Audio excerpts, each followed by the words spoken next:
বন্ধুরা, good morning, welcome back to my channel. আশা করি তোমার সবাই অনেক ভালো আছে। আমি ভালো আছি। আজকে এখান থেকে ব্লগটা শুরু করছি।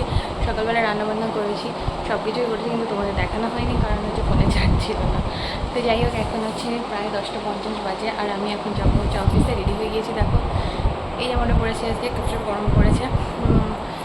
তো হচ্ছে গিয়ে চলো বেরোনো যাক, আর অফিস থেকে এসে তো তোমাদের সাথে দেখা হচ্ছেই। আজকে আমি রান্না করেছিলাম ঝিঙে দিয়ে ট্যাংরা মাছ থেকে ঝোল, পাতলা পাতলা ঝোল আর কি, গরমে যেরকম হয় হালকা পাতলা হালকা মশলাযুক্ত খাবার। আর এটা একটু বেশি মশলা হয়ে গেছে কারণ এটা ছিল চিংড়ির মালাইকারি, বেশ মাখা মাখা, কারণ ঝোল ঝোল করিনি, ঝোল কে খাবে। আর ছিল হচ্ছে টমেটোর চাটনি। তো এগুলোই রান্নাবান্না ছিল। আর এরপরে এই ধনেগুলো আমি রোদে দিয়ে রেখেছিলাম, এটা এখন হচ্ছে গ্রাইন্ড করে নেবো, কারণ ঘরে বানানো যে কোনো মশলাই হচ্ছে বাজারের মশলার থেকে অনেক বেশি টেস্টি হয়, সেই কারণেই। তো দেখো এই যে আমি এগুলো এখন হচ্ছে জারে ভরে গ্রাইন্ড করে নেবো। সুন্দর, মানে রোদ যেহেতু খুব ভালো উঠেছে তাই বেশ সুন্দর একটা কড়কড়ে হয়ে গেছে। আর কড়কড়ে না হলে না ভালো হচ্ছে গ্রাইন্ড হতে চায় না। দেখো বন্ধুরা, আমার এসে এরকম চিনের গাছে কীরকম একটা বেরিয়েছে গোল ফুসকুড়ির মতো, যেটার মধ্যে বেশ একটু ব্যথা ব্যথাও হয়, আর একদম খোঁচা খোঁচা লাগে। তাই আমি দেখছিলাম যে কী হয়েছে ব্যাপারটা, তোমাদেরও দেখালাম। তোমাদের জানা থাকলে আমাকে জানাতে পারো। আর এই দেখো আমি এখন চা রেডি করে নিয়েছি দুজনের জন্য। আর আমার বর গিয়েছিল একটু বাইরে, আর ও কি নিয়ে এসেছে দেখো আমাদের জন্য, কারণ সন্ধ্যেবেলায় সবসময় মনে হয় কিছু না কিছু খাই। তো এই গরমের মধ্যে সবসময় কিচেনে গিয়ে কিছু না কিছু বানাতে ইচ্ছা করে না, কী বানাবো সেটাও বুঝতে পারি না।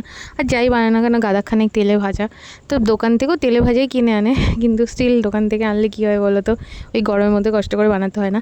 আর এই যে জিনিসটা কিনেছে এটা আমার খুবই খুবই পছন্দের, এটা হচ্ছে চিকেন সাটে।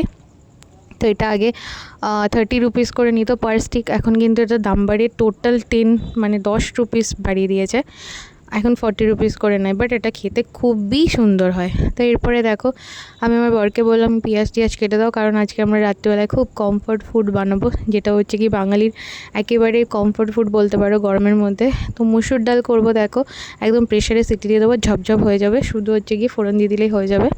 আর এদিকে হচ্ছে যে চাল ধুয়ে নিয়ে তার মধ্যে দিয়ে দিয়েছি আলু কেটে রাখা। আর এই আলু চোখা বানানোর জন্য দেখো পেঁয়াজ টমেটো ধনিয়া পাতা সব একসাথে কিন্তু টমেটো দিয়ে সব ভালো করে কিন্তু একদম মিক্স করে নিয়েছি, মানে ভেজে নিয়েছি আর কি। আর এদিকে কাঁচা লঙ্কাগুলো তেলের মধ্যে টেলে নিয়েছিলাম। আর এই দেখো আমাদের ডাল এদিকে রেডি হয়ে গেছে ফোড়ন টোড়ন দিয়ে, আর এই ভাজাটাও রেডি হয়ে গেছে, এখন আলুগুলো জাস্ট মেখে নিলেই হয়ে যাবে। আর তার সাথে ভাজবো আমি আন্ডা, মানে এই ডালের সাথে আন্ডা ভাজা থাকলে হেব্বি লাগে খেতে। তো তোমাদের কেমন লাগে? আর আমি দেখো গন্ধরাজ লেবু নিয়ে নিয়েছি, বেশ সুন্দর করে ডাল দিয়ে ভাত দিয়ে গন্ধরাজ লেবু দিয়ে মেখে ডিম দিয়ে আর আলু চোখা দিয়ে খাবো। এটা জাস্ট সত্যিই কমফোর্ট ফুড। যদিও আমি ডাল খুব একটা পছন্দ করি না, আলু ভর্তাও খুব একটা পছন্দ করি না, তো এই আলু চোখা মতো বানালে আমার খেতে ভালো লাগে। তো দেখো এই তো খাওয়া দাওয়া কমপ্লিট করে নিই। কিন্তু এটা নেক্সট ডের ব্লগ। তো একদম ঘুম থেকে উঠে কিন্তু আমি চলে এসেছি রান্নাঘরে, যেটা আমার কাজ থাকে আর কি। রান্নাঘরেই মেন কাজ থাকে সকালবেলা ঘুম থেকে উঠে। তো এই যে ধোয়ার মানে রান্নাঘর পরিষ্কার করার যে কাপড়গুলো প্লাস হাত মোছা যে কাপড়গুলো, ওগুলো কিন্তু আমি ধুয়ে দিয়েছিলাম। তো সেগুলোই হচ্ছে গিয়ে এখন ভাজ করে নিলাম আর কি। আর এই যে সবজিগুলো কিন্তু ফ্রিজ থেকে আমি বার করে নিয়ে চলে এসেছি, কুমড়ো ভিন্ডি এগুলো সব আজকে রান্না করব। তো এই যে আমার চপিং বোর্ড, আমি কিন্তু বটি দিয়ে কিছুই কাটতে পারি না, কারণ বটিতে আমার একটু ফোবিয়া আছে, একবার হাত কেটে গিয়েছিলো, সেই থেকে আমি আর বটির ধারে কাছে যাই না। তো যাই হোক, হাত কেটে যাওয়াটা স্বাভাবিক, স্টিল আমার মানে ফোবিয়া টাইপের হয়ে গেছে, তাই আমি আর বটি ইউজ করি না। ছুরিতেই আমি কমফোর্টেবল, বটি দিয়ে আমি কিচ্ছু কাটতে পারি না। তো আমি যেটা পারি না সেটা একদম ক্লিয়ারলি বলি। তো আমি আর ট্রাই করিনি আর করবও না, ভয় লাগে, খুবই ভয় লাগে।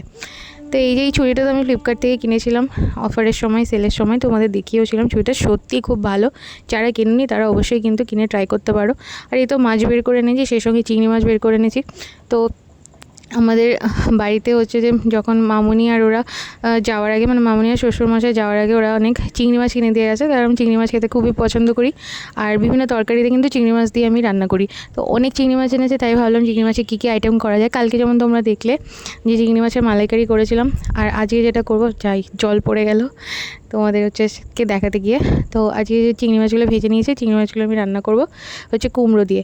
আর এদিকে দেখো দুজনের জন্য 2 পিস হচ্ছে মাছ ভাজা করে নিয়েছি। আর এই যে ভিন্ডি কেটে নিয়েছি, আর এই যে পটল কেটে নিয়েছি। তো পটল দিয়ে কিন্তু মাছ দিয়ে আমি ঝোল করেছি, 2 পিসই মাছ নিয়েছি। আর এই মাছগুলোই ছিল লেজের দিকের মাছ আর লেজের আগের দিকের মাছ, তো সেই জন্য। আর এই দেখো চিংড়ি মাছটা কিন্তু আমি ভিন্ডি দিয়েও করেছি তরকারি, বেশ মাখা মাখা। আর কুমড়ো দিয়েও করেছি, কুমড়ো দিয়ে চিংড়ি মাছ দিয়ে খেতে আমার সত্যি খুব ভালো লাগে, সেই জন্য। আর এই যে আমার হচ্ছে সকালবেলার বেশিরভাগ দিনের ব্রেকফাস্ট ছাতুগুলো নিয়েছি। আর এর সঙ্গে সবেদাগুলো মামনি রেখে গিয়েছিলো, সবেদাগুলো খাই, যদিও আমি সবেদা খেতে খুব একটা পছন্দ করি না। তো বন্ধুরা দেখো আমি রেডি হয়ে গিয়েছি, এখন হচ্ছে বেরোবো, অন্ধকার হয়ে গেল অফিসে। তো তো আবার অফিস থেকে এসে তোমাদের সাথে দেখা হচ্ছে। আজকে অনেকদিন পরে আমি এই কুর্তিটা পরেছি। তো বহুদিন আগে আনা হয়েছিল। এটা একটা হচ্ছে যে ট্রেন্ডসের কুর্তি। তো যাই হোক, চলো পরে আবার দেখা হচ্ছে তোমাদের সাথে। বন্ধুরা, একদম অফিস থেকে এসে হাত মুখ ধুয়ে তো কিন্তু আমি খেতে বসে পড়েছি। কী কী রান্না করেছি তোমরা তো জানোই। সেই সাথে আগের দিনে বেঁচে যাওয়া চিংড়ি মাছের মালাইকারিটাও গরম করে নিয়েছিলাম, ওটা হচ্ছে খেলাম। আর এই দেখো, আমি খাওয়া দাওয়া করে উপরে এসে রেডি হয়ে, মানে তার আগে বছর স্নান করেছি, করে দেখো আমি এখানে রেডি হয়ে গিয়েছি একদম। তো চলো কোথায় যাবো তোমাদের দেখাচ্ছি।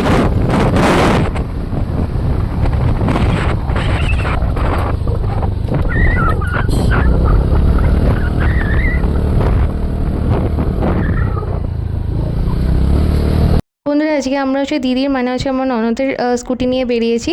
তো দিদি যেহেতু ওখানে গিয়েছে, তাই দিদি হচ্ছে স্কুটিটা আমাদের এখানে রেখে গিয়েছিল।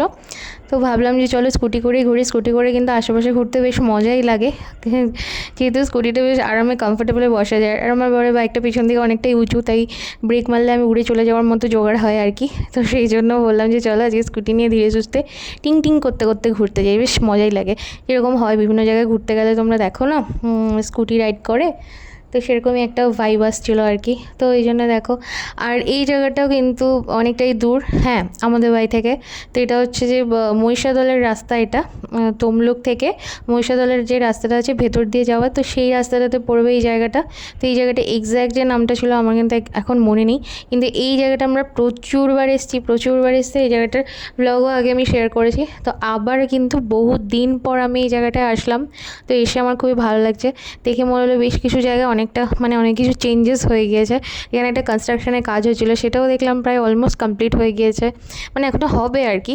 তো ওই যে দেখো, যেটা আমি তোমাদের বলছিলাম কনস্ট্রাকশনের কাজটা, L&T কনস্ট্রাকশন যে কোম্পানিটা আছে, ওরাই এই কাজটা করছিল। তো এর আগে যখন এসেছিলাম তখন মানে কিছুই হয়নি। তো এখন হচ্ছে মোটামুটি তার যতটা দেখেছিলাম তার থেকে মানে 50-60% তো হয়েই গিয়েছে। আর এখানে একটা ফেরিঘাট আছে। তো চলো এই ফেরিঘাটটা তোমাদের আমি হচ্ছে গিয়ে দেখাই ঘুরে। তো এই ফেরিঘাটটা হচ্ছে এই গ্রাম থেকে, এর উল্টো দিকে আরেকটা গ্রাম আছে, সেই গ্রাম দুটোকে কানেক্ট করে। তো এখান থেকে যে মানে জেটিগুলো যায় আর কি, সেগুলো হচ্ছে গিয়ে ওই গ্রাম থেকে এই গ্রামের লোক আসে, আর এই গ্রাম থেকে ওই গ্রামের লোক যায়, এরকম একটা ব্যাপার।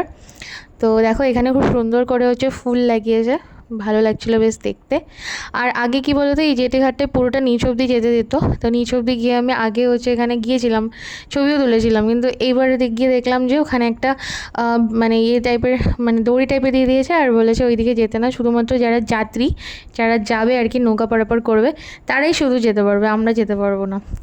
তো এই দেখো, এই জায়গাটার হচ্ছে নাম হচ্ছে কি বড় অমৃতবেড়িয়া, আর ওইদিকে হচ্ছে মায়াচর। তো এখানে মানে জেটিগুলো হচ্ছে কখন কি যায় তার পুরো টাইম টেবিল এখানে দেওয়া আছে। তো আমি সেটা ভাবলাম যে নিয়ে চলে আসি জাস্ট যাওয়ার জন্য। আর এখানে দেখো ভাড়াও দেওয়া আছে, কি ভাড়া, মানে কি যাবে আর কি, সমস্ত গরু মহিষ লোকে নিয়ে যায়, তারও ভাড়া আছে আলাদা। তো এরপরে একটা দোকানে চলে আসলাম, যে এই ফেরিঘাটটা উল্টো দিকেই আছে। তো এই ফেরিঘাটের উল্টো দিকে দোকানের জিনিস কিনতে গিয়ে একটা বেশ মজার ঘটনা ঘটে গিয়েছে, তো সেটা তোমাদের পরে আমি বলছি। তো এরপরেই ফেরিঘাটটাকে পেছনে ফেলে আমরা আরেকটু সামনের দিকে এগিয়ে গেলাম, কারণ আমাদের ফেভারিট একটা বসার জায়গা আছে, আমরা সেই জায়গায় গিয়ে বসবো। এখানে একটা দেখো মাচা করা আছে, এই মাচাটা আমরা এখন বসবো। আর ভিতরে আছে বাড়ি।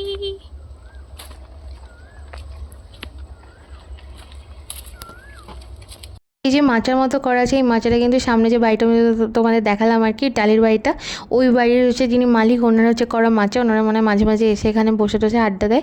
তো আমরা এর আগে যখন এসেছি তখন এই মাচাটায় আমরা বসে হচ্ছে গিয়ে ইয়ে করতাম, বেশ গল্প টল্প করতাম। এর আগে হচ্ছে নদীর পাড়ে এই যে জায়গাগুলো আছে ওখানেও বসতাম আর কি, উঁচু জায়গা দেখে। তো এখানেও বসে বেশ আরাম, কারণ কি এটা বেশ মাচার মতো করা আছে, নদীর পাড়ে আর বসতে হয় না, পরিষ্কারও থাকে জায়গাটা। তো সেই জন্য আমরা এখানেই বসে আছি, খুবই সুন্দর, এত ভালো হাওয়া দিচ্ছিলো দেখো। আর আজকে আমি আর আমার বড় ম্যাচিং ড্রেস পরেছি, দেখো দেখতেই পাচ্ছ, ও ব্ল্যাক আমিও ব্ল্যাক। তো সেই জন্যই হচ্ছে গিয়ে বেশ ভালো একটা ভাইব আসলো, দুজনে ম্যাচিং ড্রেস পরে অনেক দিন পরে এই জায়গাটায় ঘুরতে চলে এসেছি। কত কিছু কিনে এনেছি দেখো আমরা, কি সুন্দর ঢেউ, হেভি ঢেউ পাচ্ছি কিন্তু ভালো বড় ঢেউ।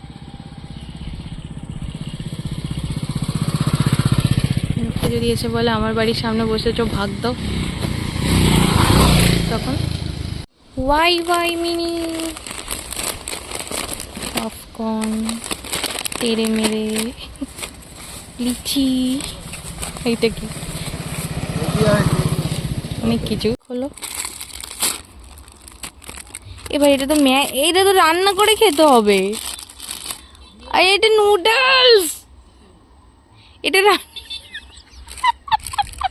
কিন্তু আমাকে এটা বললো তো রেডি করে দাও। না এমনি খাওয়া যাবে না। নুডলস, ওই তো ও, নুডলসের সেটাই। বা Onion। আরে পাগলা, ওই তো নুডলস মেকার। তাহলে তাহলে ও কেন বললাম আমাকে? তো ব্যাপারটা হয়েছে কি, ওই যে ভাই ভাই ইনস্ট্যান্ট নুডলসটা ছিল, তো আমরা যখন দোকানে কিনতে গিয়েছি তো দোকানদার বললো এটা সেই ভুজিয়াগুলো। তো আমরা ভেবেছিলাম যে ওই যে মামা ভুজিয়া খেতাম আমরা, চিকেন ভুজিয়াগুলো, যেগুলো সেই ম্যাগিগুলোকে মশলা দিয়ে ফ্রাই করে দেওয়া থাকতো, তো আমরা ওইটা ভেবে নিয়ে এসেছি। তো দোকানদার আমাদের সেরকমই ইনস্ট্রাকশন দিলেন। তো এখন আমার পর যখন ওটা খাবে বলে খুলতে গেলাম, দেখি কি ওটা ইনস্ট্যান্ট নুডলস, মানে যেরকম আমরা ম্যাগি বানিয়ে খাই ওটা সেরকম ভাই ভাই, যেটা কিনা পাহাড়ের দিকে বেশি চলে সেই জিনিসটা। তো সেটা দেখে প্রচণ্ডই হাসি পেলো। টেস্ট মেকারও দেওয়া আছে। তো যাই হোক, ভুজিয়া তো খাওয়া হলো না, ওটা দিয়ে ওকে নুডলসই বানিয়ে দেবো। তো এই কুকুরটা দেখো, এ কিন্তু আমাদের কাছে খাওয়ার জন্য এসেছিলো, ওকে কিন্তু আমরা খেতেও দিয়েছিলাম, সামনের দিকে ডেকে নিয়ে গিয়ে দোকান ছিল সেখানে। তো যাই হোক, আজকের ব্লগটা এই পর্যন্ত থাকবে। ব্লগ ভালো লাগলে লাইক কমেন্ট সাবস্ক্রাইব, টাটা।